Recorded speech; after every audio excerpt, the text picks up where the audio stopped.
নমস্কার বন্ধুরা, বানির হেসেলের রকমারি রান্না নিয়ে আমি চলে এসেছি।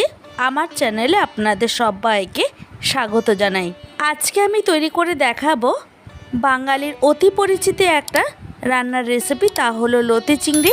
এটা অনেকেই অনেক রকমভাবে করে থাকে, তবে আমি কিভাবে করি সেটাই আপনাদের সাথে আজকে শেয়ার করব।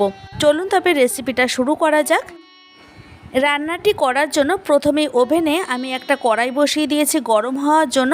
অপরদিকে আমি একটা বাটিতে 200 থেকে 250 গ্রামের মতো চিংড়ি মাছ নুন হলুদ মাখিয়ে রেখেছি। এখানে কড়াইটা খুব ভালো মতো গরম হয়ে যাওয়ার পর দিয়ে দেবো পর্যাপ্ত পরিমাণে সাদা রিফাইন্ড অয়েল। এখানে আমি গ্যাসের আঁচটাকে একদম হাইতে দিয়ে রেখেছি। তারপর এভাবে একটু তেলটাকে কড়াইয়ের চারপাশে স্প্রেড করে নেব। এখন এই তেলের মধ্যে চিংড়ি মাছগুলিকে দিয়ে দেব। আর খুব কড়া করে ভাজা দরকার নেই, খুব কড়া করে মাছ ভাজলে মাছের টেস্টই নষ্ট হয়ে যাবে। আমি এখানে 1 মিনিট থেকে 1.5 মিনিটের মতো মাছগুলিকে ভেজে নিচ্ছি। গ্যাসের ফ্লেমটাকে একদম হাইতে দিয়ে এপাশ ওপাশ করে মাছগুলিকে ভেজে নেব। তো আমার এখানে মাছটা ভেজে নেওয়া হয়ে গেছে, অল্প অল্প করে তুলে নিচ্ছি। দেখতেই পাচ্ছেন আমি মাছগুলিকে কত হালকাভাবে ভেজে নিয়েছি। এখন ভেজে রাখা মাছের কড়াইতে দিয়ে দেব সর্ষে তেল। আমি এখানে কচুলতি রান্নাটা 2 রকম তেলে রান্নাটি করছি। তো এখন তেলটা গরম হয়ে যাওয়ার পর দিয়ে দেব 1/2 টিস্পুন কালো জিরে। কালো জিরে দেওয়ার পর 10 সেকেন্ড পর আমি স্লাইস করে কেটে রাখা পেঁয়াজগুলি দিয়ে দিচ্ছি। তারপর এভাবে একটু খুন্তির সাহায্যে নেড়ে চেড়ে নেব। আর এই সময় আমি গ্যাসের আঁচটাকে একদম কমিয়ে রেখেছি। পেঁয়াজটা যাতে খুব সহজে সফট হয়ে আসে তার জন্য দিয়ে দিচ্ছি 1/2 টিস্পুন নুন।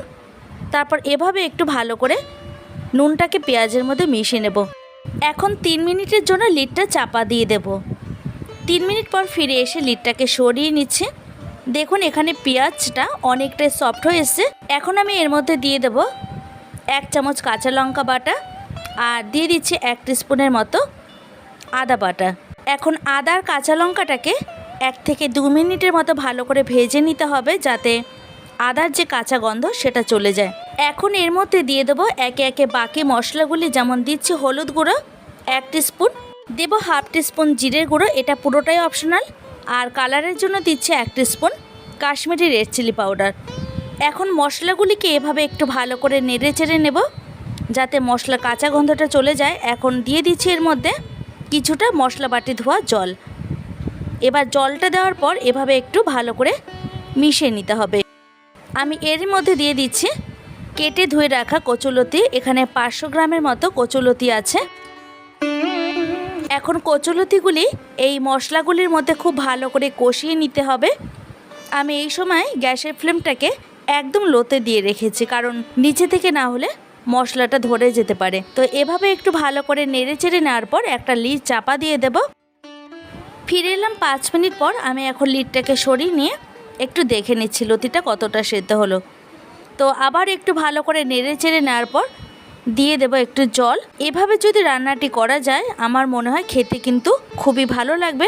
একবার এভাবে তৈরি করুন, আশা করি আপনাদের সকলের খুব পছন্দ হবে। আমি এখানে রান্নাটি লো টু মিডিয়াম বা মিডিয়াম টু লোতে রেখেই করছি। এভাবে যদি অল্প আছে রান্নাটি করা যায়, একটু হাতে সময় নিয়ে খেতে কিন্তু খুবই ভালো লাগবে। দিচ্ছি এখন এর মধ্যে ভেজে রাখা চিংড়ি মাছগুলি। তারপর এভাবে একটু ভালো করে মিশিয়ে নেব। রান্নাটি করতে কিন্তু একদমই এখানে বেশি সময় লাগবে না।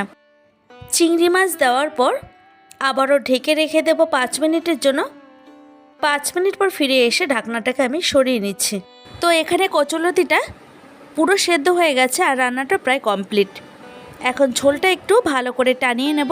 এইভাবে যদি কচুলতিটা রান্না করা হয় তাহলে গরম গরম ভাতে খেতে কিন্তু খুবই অসাধারণ লাগবে।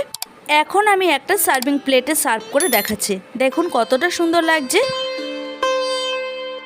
যদি আমার চ্যানেলে এই রকম আরও নিত্য নতুন ভিডিও পেতে চান তাহলে অবশ্যই আমাকে কমেন্ট করে জানান।